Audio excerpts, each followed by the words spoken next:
Last ক্লাছত আমি question number 5লৈকে কৰাইছিলোঁ। আজি আমি কুৱেশ্যন নম্বৰ 6টো চাওঁ। 6 নম্বৰটো কি দিয়া আছে যে তিনিটা মুদ্ৰা একে সময়তে কি কৰিছে, তিনিটা পইচা টছ কৰিছে। কেইবাৰ কৰিছে? 30 বাৰ কৰিছে। গতিকে এটা প্ৰতিবাৰতে উঠা মুণ্ডৰ সংখ্যা নিম্নোক্ত ধৰণে লিপিবদ্ধ কৰা হ'ল। মানে কোনোবাবাৰ এটাও মুণ্ড পৰা নাই, মানে হেড পৰা নাই। কোনোবাবাৰ তিনিটা পইচাৰ ভিতৰত এটাত হেড পৰিছে, কোনোবাবাৰ আকৌ দুটাত হেড পৰিছে। তেনেকুৱাকৈ ৰিজাল্টখিনি দিয়া আছে। এতিয়া ওপৰতো তথ্যৰ বাবে এখন বাৰম্বাৰতা বিভাজন তালিকা প্ৰস্তুত কৰিব লাগে। গতিকে এইটো আমি ষ্টাৰ্ট কৰোঁ। গতিকে আমি 6 নম্বৰটো ষ্টাৰ্ট কৰোঁ। 6 নম্বৰটো আমাৰ কি হ'ব? প্ৰদত্ত তথ্যৰাজি বাৰম্বাৰতা বিভাজন তালিকা তলত দিয়া হ'ল। প্ৰথমতে আহিব মুণ্ডৰ সংখ্যা, তাৰপাছত আহিব দাগ চিহ্ন, তাৰপাছত আহিব বাৰম্বাৰতা।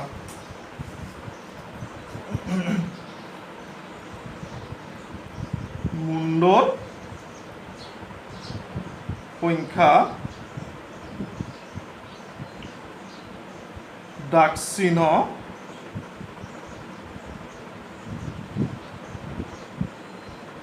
বাৰম্বাৰতা।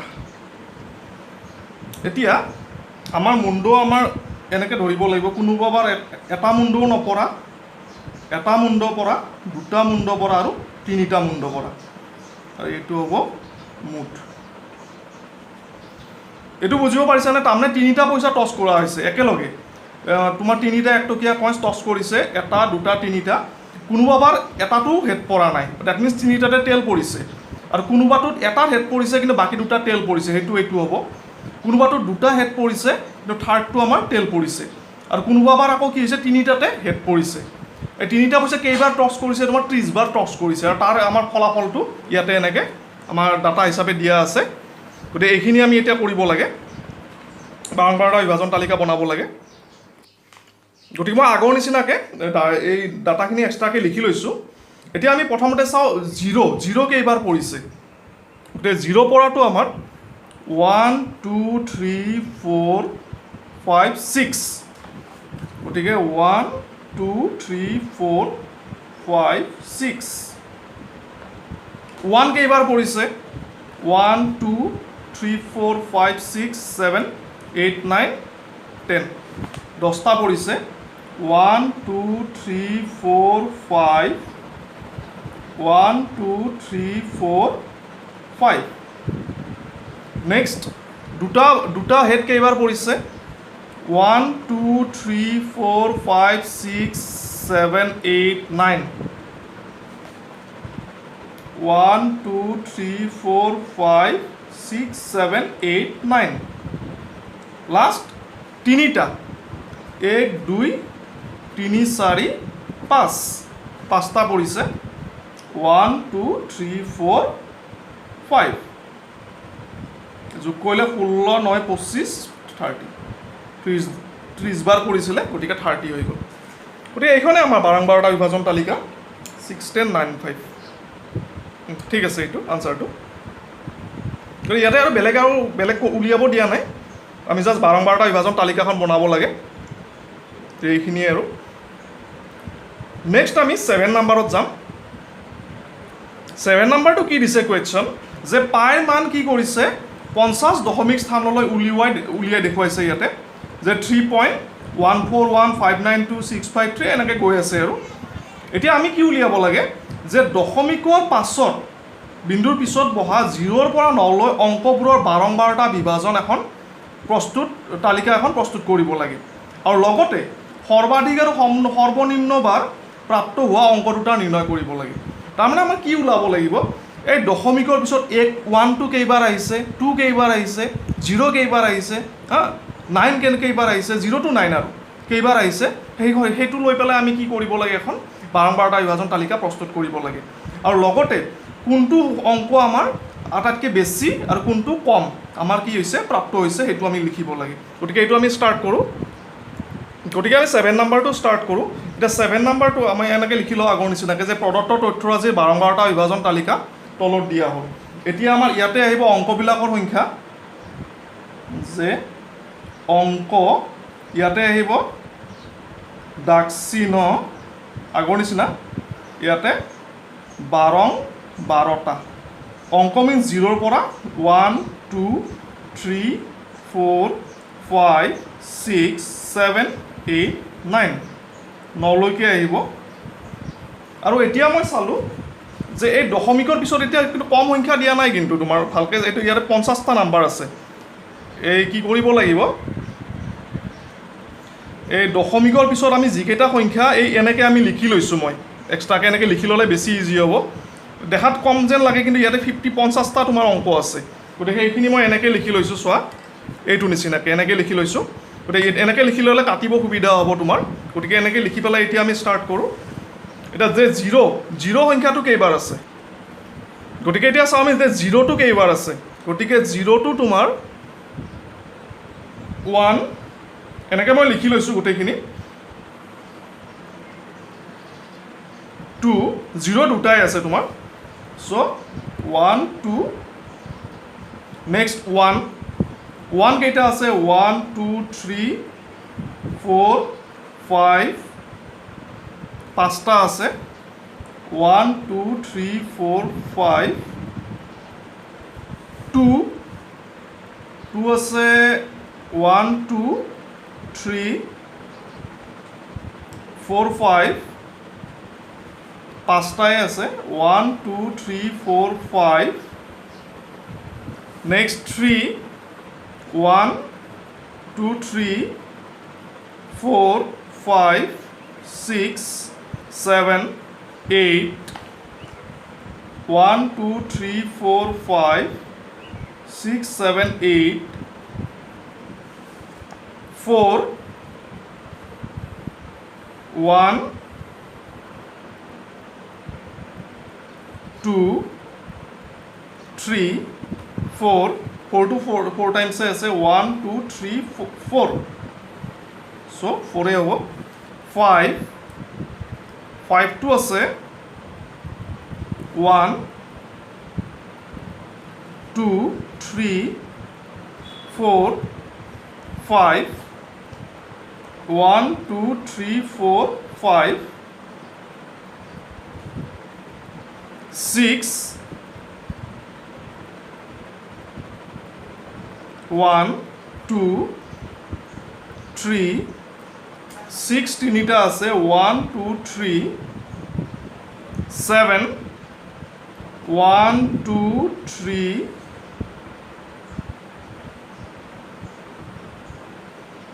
4 7 চাৰিটা আছে 4 8 আছে 1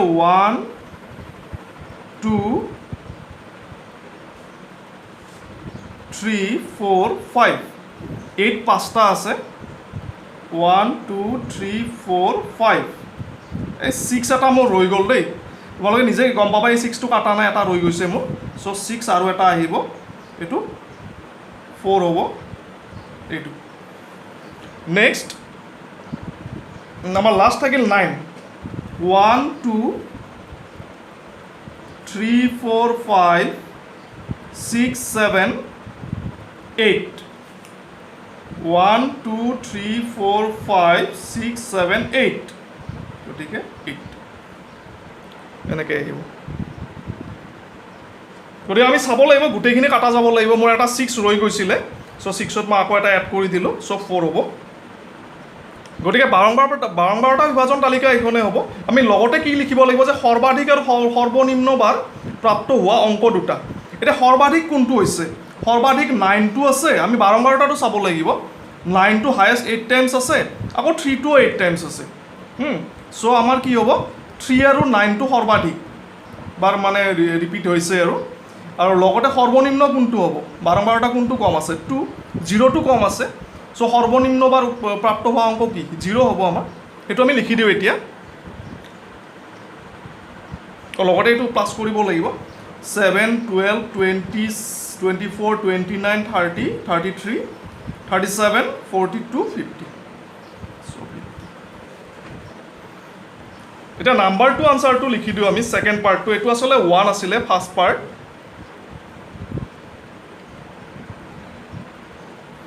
ছেকেণ্ড পাৰ্টটো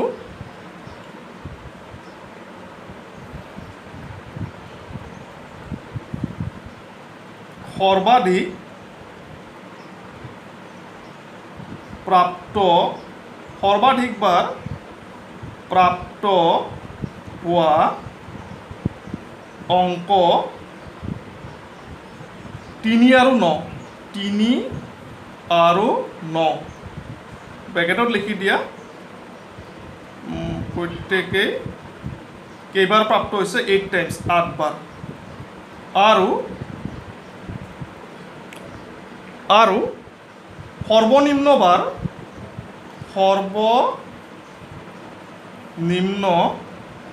বাৰ প্ৰাপ্ত হোৱা অংক কি হ'ব আমাৰ 0 আছিলে 0 কেইবাৰ প্ৰাপ্ত হৈছে 2 বাৰ গতিকে এইটোৱে আৰু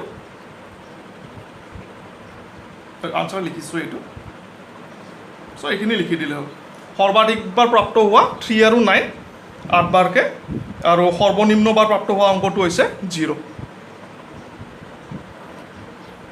নেক্সট আমি 8 নম্বৰ কুৱেশ্যনত যাওঁ 8 নম্বৰ কুৱেশ্যনটো কি দিছে যে 30জন শিশুৱে আগৰ সপ্তাহত দূৰদৰ্শনৰ কাৰ্যসূচী কিমান ঘণ্টাকৈ চাইছিল সেই সম্পৰ্কীয় তথ্যসমূহ তলত দিয়া ধৰণে পোৱা গ'ল তাৰমানে লাষ্ট উইকত চোৱা 30টা ল'ৰা ছোৱালীৰ ওপৰত সমীক্ষা কৰিছে যে টিভি কিমান সময় চাইছে কোনোবাই 1 ঘণ্টা চাইছে কোনোবাই 6 ঘণ্টা চাইছে হা কোনোবাই 2 ঘণ্টা চাইছে তেনেকুৱা গতিকে এতিয়া শ্ৰেণীবস্থ 5 আৰু শ্ৰেণী অন্তৰাল 5 to 10 ধৰি এই তথ্যৰ পৰা এখন 12টা বিভাজন তালিকা প্ৰস্তুত কৰিব লাগে এতিয়া আমি প্ৰথমতে চাব লাগিব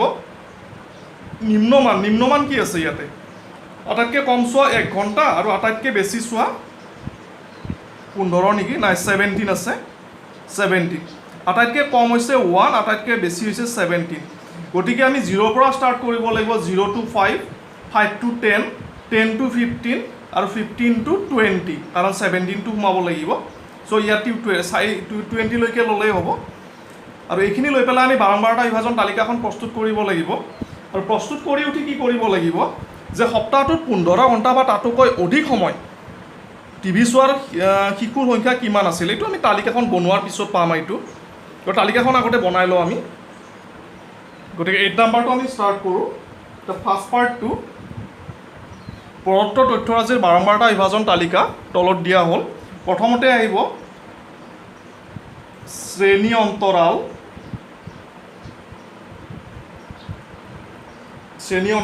মানে এইটো আচলতে ঘণ্টাৰ সংখ্যা কোনে কিমান ঘণ্টা চাইছে সেইটোৱে শ্ৰেণী অন্তৰাল হিচাপে লৈছোঁ আমি তাৰপাছত আহিলে দাগ চিহ্ন আৰু লাষ্ট 12টা প্ৰথমটো আহিব 0 to 5 5 to 10 10 to 15 15 to 20 ইয়াতে শেষ হ'ব আৰু আমাৰ মুঠতে এতিয়া 0 to 5 মই আগৰ নিচিনাকৈ হেৰিখিনি লিখি লৈছোঁ 0 to 5 কিমান আছে কিন্তু 5টো ইনক্লুড নহয় দেই 5টো আমাৰ নেক্সট হেৰিত যাব এইটো গতিকে 0 to 5 কিমান আছে চাওঁ আমি 1 2 3 4 5 6 7 5টো ইনক্লুড নহ'ব 8 9 10 10টা আহিব 1 2 3 4 5 1 2 3 4 5 10 নেক্সট 5 to 10 10টো ইনক্লুড নহ'ব 5 to 10 1 2 3 4 5 6 7 8 9 10 11 12 13 so 13 আহিব 1 2 3 4 5 1 2 3 4 5 10 1 2 3 13 10 to 15 1 2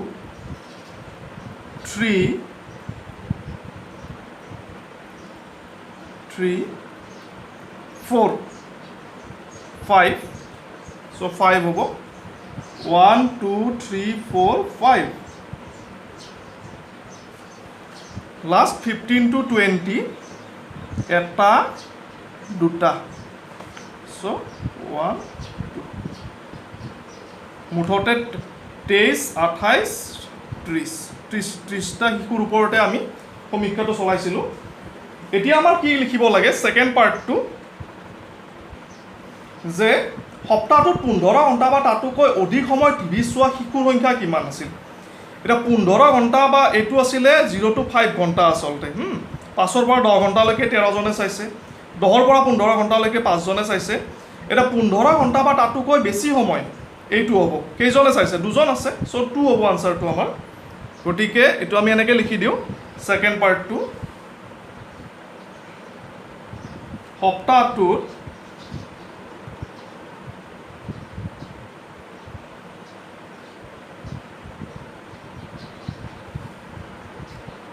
15 ঘণ্টা বা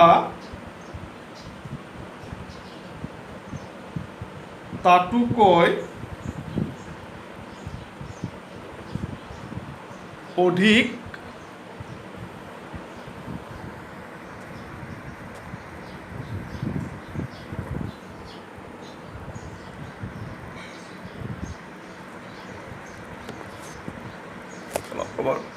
কেমেৰাটোৱে অলপ প্ৰব্লেম কৰিছে।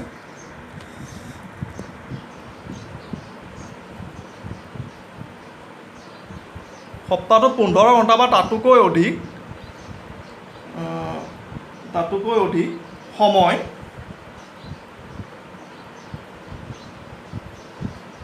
টিভি চোৱা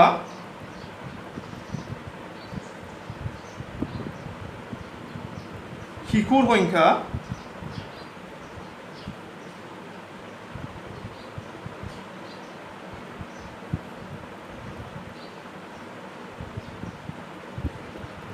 কিমান হ'ব তোমাৰ? 2জন।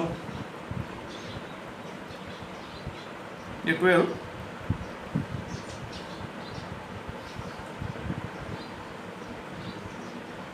হ'ব। আজি ক্লাছটো ইমানতে ষ্টপ কৰি এটা বাকী থাকিলে 9 নম্বৰটো, আৰু পাৰিলে এটামান উদাহৰণ মোক কমেণ্টত কৈছিলে এজনে, উদাহৰণৰ পাৰিলে এটা দুটামান দেখুৱাই দিম বাৰু।